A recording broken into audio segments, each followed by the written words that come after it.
listening to the LOZ Podcast Network. Hello, everyone, and welcome to the LOZ Podcast Network. My name is Ken Lawler. I'm the developer of the LOZ app and the LOZ Podcast Network.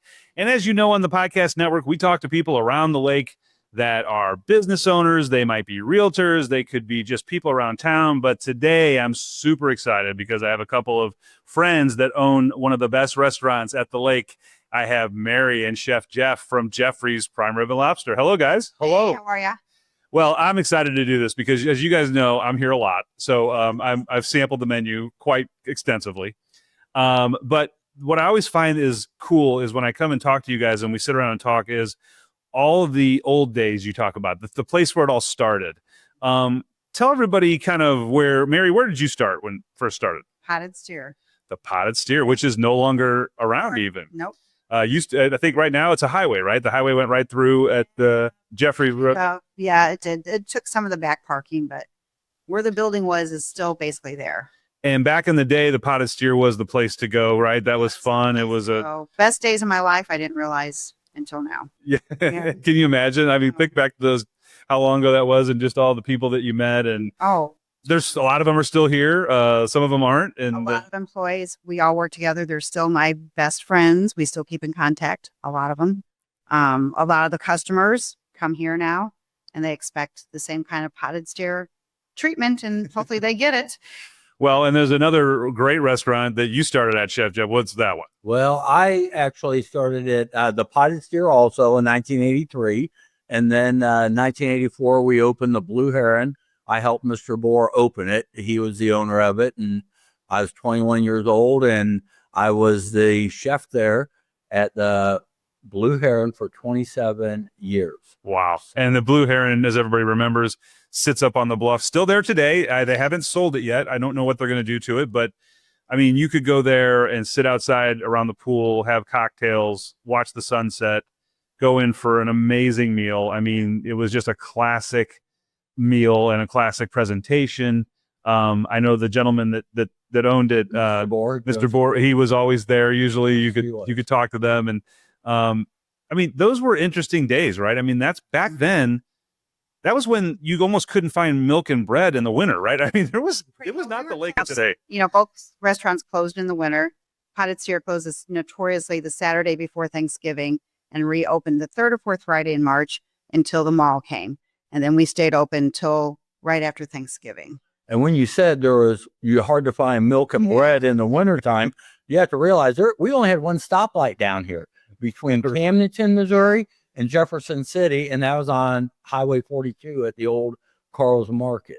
So it was a whole different time, but interesting time, right? I mean, I think it's fun to talk about the old lake because it's gotten so popular and there's so many people now that come here.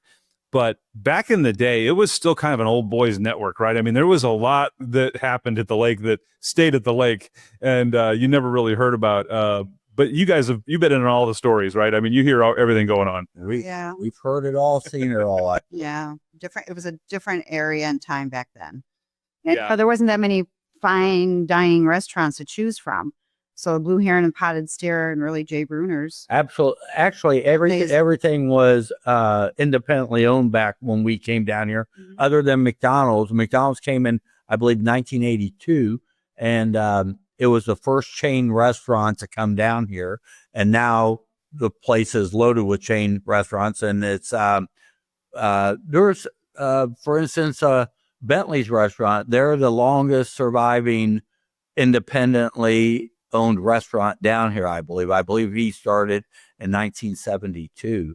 And then we got the staples, we got JB Hoofs, we got Baxter's. Then a lot of the others just come and go. Well, and you know, it's interesting because in the LOZ app, we only have locally owned businesses in there. So we don't even deal with chains. Everybody in there is somebody that lives here. Their family goes to school together, church together.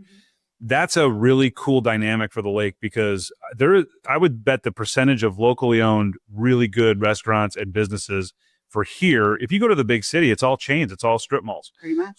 So when you come down here and you can really experience a lot of different things.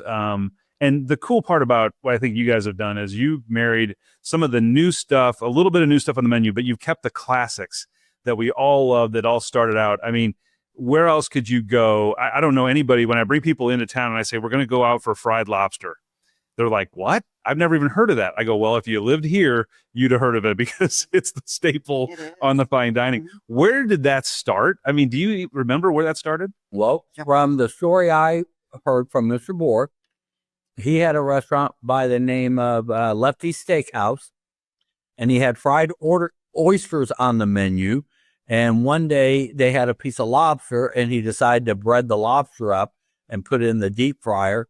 And that is where the batter fried lobster started. And then from Lefty's Steakhouse, Mr. Bohr had the potted steer. Then from the potted steer, he had the blue heron. And then some of the people that have worked with him over the years. There's a place down in Atlanta, Georgia. I think it's called Buckhead's.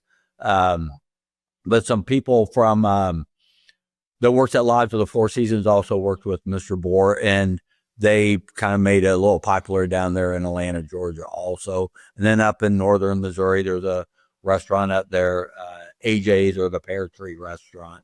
But it all started here. It all started here. The legacy continues. I think if I remember, because I've been here for 30 years, but you could always get the big onion rings. So the big onion rings were always kind of a staple that you saw. They're the fried lobster tail. But the attention to detail on what you guys are doing here really started back at the potted steer and the blue heron, right? I mean, you were kind of just emboldened with what they were trying to do there, and they didn't really defer from what they were trying to do. I mean, when you went there, you got the same experience every time, and that's what consistency is the key to it.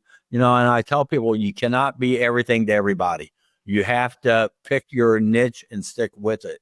And my philosophy is you don't want to put anything out to anybody that you wouldn't want to serve to your mother, your father, your best friend, anybody. It has to be perfect. And, I use the word here quite often, don't half-ass it. So, and this you could use anything you want on this podcast because we don't have FAA rules. So, So that being said, we also have the same cooks every night back there. We're consistent with that because Jeff's going to cook differently than the way I would. So we have the same people in the same spots back there every night. So that makes a big difference. Yeah, we are limited on our opening days. We're only open 4 days a week right now. Then we go to 5 days a week.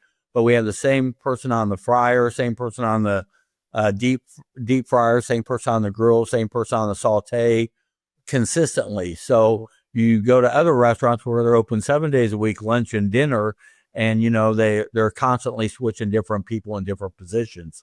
So consistency is a very big key. And you've got people that have been with you for a long time, right? Yes, sir. I mean, some of your employees have been around for a lot of years. We have several employees that have worked with us back at the Copper Pot, and then also at the Blue Heron and the Potted Steer. That's amazing. Well, and that just goes to show you. And you guys aren't open year round. So, I mean, it's not like you can give them a job for the whole year. I mean, but if they're coming back every year, season after season, that means you're doing it right. You're taking care of them. And as somebody who comes in here as a customer, you enjoy seeing the same people. They know what you like. They know what your extra orders are. I'm a little bit of high maintenance. You guys know that. So I order some extra sauces and stuff from time to time. But the beauty of it is you always see the same people. We're in the bar here. We're in this beautiful new wine area that you just built. You guys do a lot of wine offerings here. We're going to get into a little bit of that when we come back. So we're going to take a break and come back and talk about just Jeffrey's Prime Rib and Lobster and what they're doing here with the food, the wine, the drinks, and some of the different cool things that they do. And Mary's got a little surprise for us. I think we're going to have a little surprise. We'll have something on camera, but guys, we'll be right back. And as soon as we come back, you guys will be treated to a few of the things going on at Jeffrey's Prime Rib and Lobster.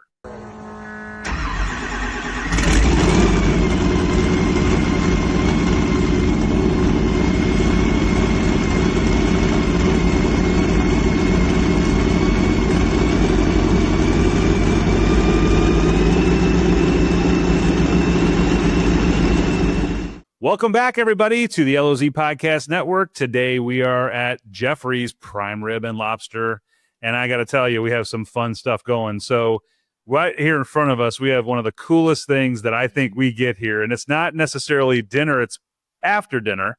But Mary, go into what we have here. So we have a coffee vaculator. essentially it's coffee brewed at your table. We use very hot water. We use our signature coffee, PT's coffee that Jeff and I picked the blend out for. It's like a lighter breakfast blend. So it's great for after dinner. We did this for years ago from the potted steer and the blue heron.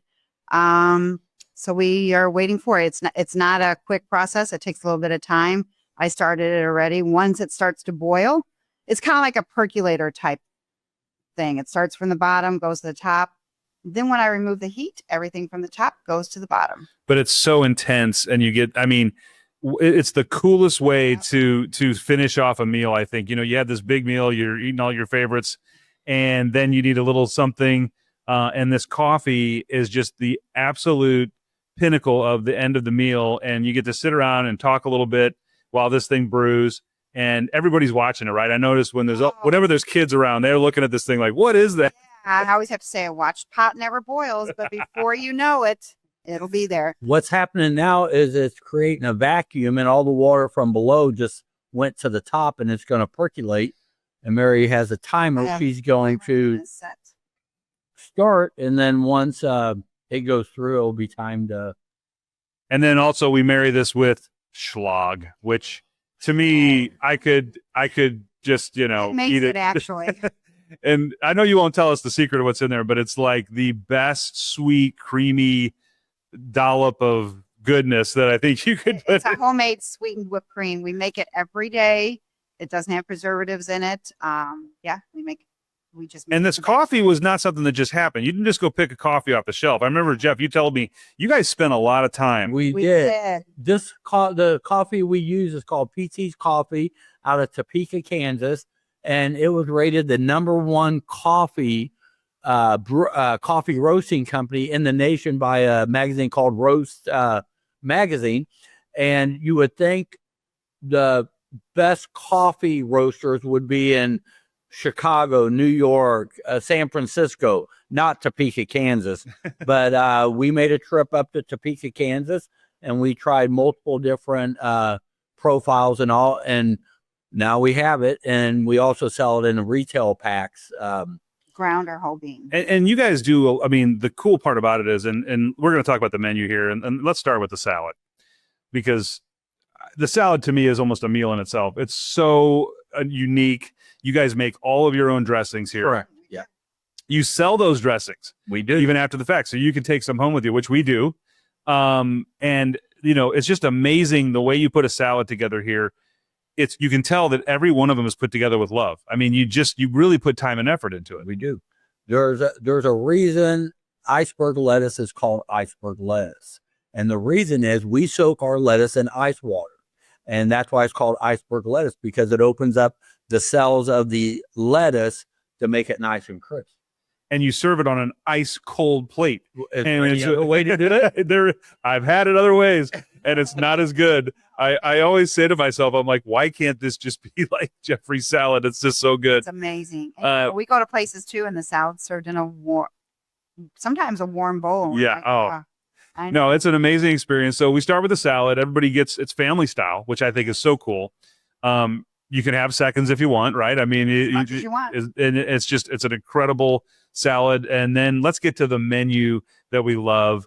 I know, and I told you guys this before, my wife, Laura, she says her last meal ever will be the deep fried lobster tail on the bed of crispy potato strings, shoestring potatoes, with the drawn butter. That's her last meal ever. And you sell a lot of lobster here, don't you? We do. I am fortunate enough to buy through the importers now, and I just we go through about 3,000 pounds of lobster a year, and I do 3,000 pounds. 3,000 pounds. That's 1.5 tons of lobster. And it's on our sign. It says prime rib and lobster. So I have to have lobster. Never run out. We never run out. And then the prime rib, there's something for everybody. And the menu's extensive, and you've got got fish, you've got different stuff on there. My personal favorite is the shrimp. Absolutely. I love the batter fried shrimp. Like, to me, it's one of the best you got on. That's what you think. That's what I think. Yeah. I'd much rather eat the batter fried shrimp than I would the batter fried lobster. I just love shrimp. And there's no one that makes it the way we make it.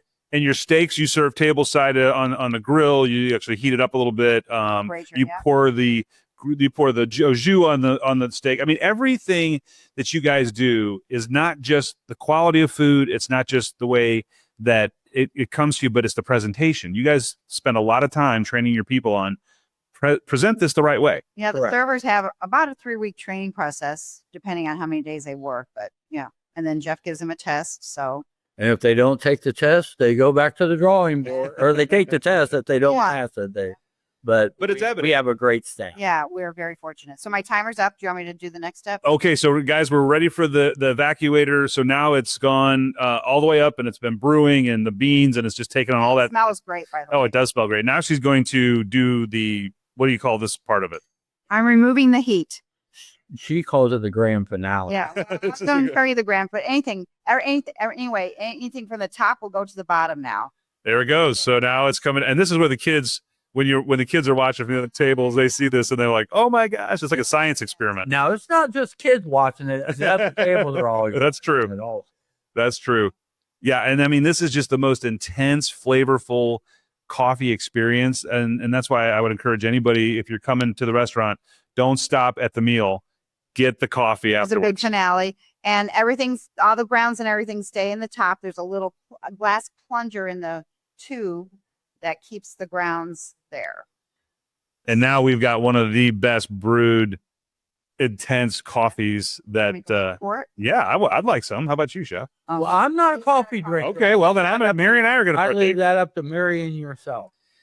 Anything else on the menu that you want to touch on that you guys are want to go into detail on? I know we've touched on the prime rib, the lobster, the shrimp. What else do you like on the menu, Chef? Well, here's our anything that is on the menu, we put our name behind, and if everything is fantastic on our menu. But for instance, we're going to be doing our creme brulee here in just a moment, and I went to Paris to learn how to make that, and the cheesecakes are the world's tallest cheesecake. And by me saying that, there's not you go into the Book of World Records and they got some that are 5 feet tall, but there's not another cheesecake anywhere that's as tall as ours that's served on a daily basis.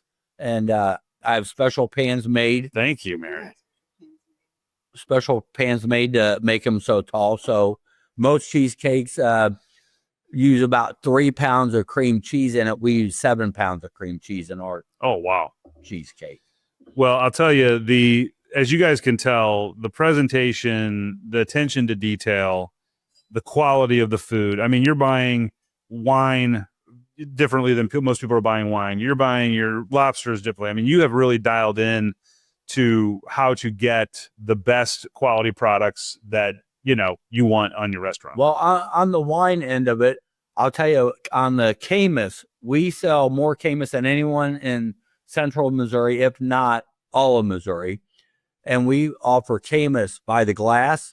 We sell it in the 375 half bottles, the 750 bottles, the liter bottles, the 1.5 bottles, and also the 3 liter bottles, which is equivalent to 4 bottles. Yeah, I see one back here in the cage there. There's a big old. I mean, you can have as much wine as you want, right? Camus is pretty popular here. And, so you guys take reservations or you don't take reservations? We take reservations for the 5 o'clock seating and the 5 o'clock seating only. But if you have a larger group or something, I totally work with you if you want it later on in the evening, because I don't want it. So if somebody's bringing a big drink in I'll work around it. Yeah. And I will tell you that the bar area is awesome. You have the outdoor area here that used to be the golf course. I mean, there's a lot of cool places to sit around and enjoy an appetizer or a drink and make it an experience. I would tell people, don't come here just for an hour or hour and a half. Come here for the night and experience it. And I know that there's been several times when we've been here even late when you're closing down. You guys will grab a drink and sit down and talk, and we'll sit down and talk for an hour afterwards, and it's so fun, such a great atmosphere. And every time I come here, I see 3 or 4 people I know. I mean, it's customer wise. Yeah, it's amazing every day the amount of people you get in and out of here, and the fact that everybody loves you. We're gonna try this coffee right now. All right, I'm ready. Cheers, Ken. And I met Ken quite a while ago. I worked a day job at Starbucks, and that's how I met Ken. He would come in years ago. Years. That's ago. right. How long ago? And oh god, that's so good. It is. It really is so- good. I never. It drink is so good. I can't believe you don't drink this, I Chef. don't. Now, this creme brulee, tell me a little bit about why this is so special. And this is just something you buy at Costco, right? And bring it in? Yeah, I do that. I buy it at Costco, and the Costco's out of the Sam's will special order from. Now, this is creme brulee. I went to Paris, France to learn how to make it properly. What we're going to do, we use the fresh eggs in it. We use fresh cream in it. There's little dark spots on the inside of it once we get into it. And I tell the customers, I said, that's not dirt in there. When we first started doing it, they thought, What is that? Yeah. yeah, they said, this is dirt in there. I said, there's no dirt in there. So anyway, it's the meat out of the vanilla bean that's mixed in with it. So I'm going to get up here and I'm going. So I think right here might be good. We can see if. And tell us a little about the mint, though. That mint didn't come out of a package. Oh no. No, That's the mint- we actually were just talking about the mint. The mint, we grow mint here fresh. We use on our desserts. We also grow our own chives. They go with our homemade horseradish sauce for the prime rib, and we also grow fresh rosemary here. So, Oh, we're gonna light it up now. so if people don't know what